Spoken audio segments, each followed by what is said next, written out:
the late 1850s, music teacher William Pitts was waiting for a stagecoach in Bradford, Iowa, on the way to see his future wife.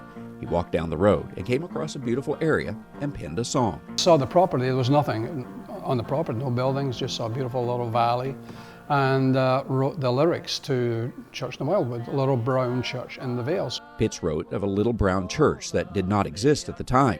He simply saw the spot and thought the place as perfect for such a structure. A few years passed and a church was eventually built at the spot, but the congregation knew nothing of Pitts' hymn.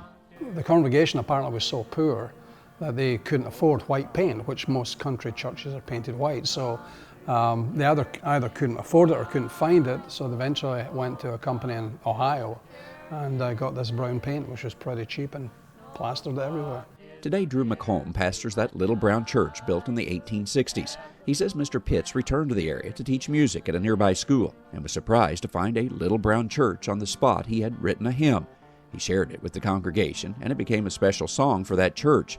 While the hymn was known locally, it was the Weatherwax brothers from nearby Charles City that began singing it in the early 1900s. I think there were 48 states at the time, and they sang the song in every state in the union at that time. And then after that, everybody, picked it up, and Andy Griffith and Dolly Parton and everybody, so Statler Brothers. When famous artists began singing that hymn, the popularity continued to grow. The hymn, of course, has special meaning at this church. It's the last song every Sunday morning that we sing. And on the third stanza of the song, somebody, usually a guest or maybe celebrating a birthday or an anniversary, gets to ring the church bell on the third stanza. So that's been going on since, 1860 or whenever. And when weddings are held here, Church in the Wildwood is always the recessional hymn, and the newlyweds ring the bell.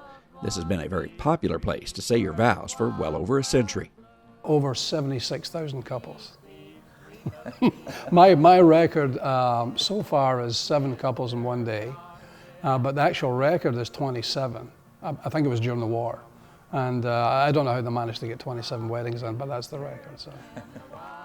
Whether Sunday services or a wedding ceremony, this church continues to meet the spiritual needs of its congregation, a church made famous by a hymn written before it ever existed.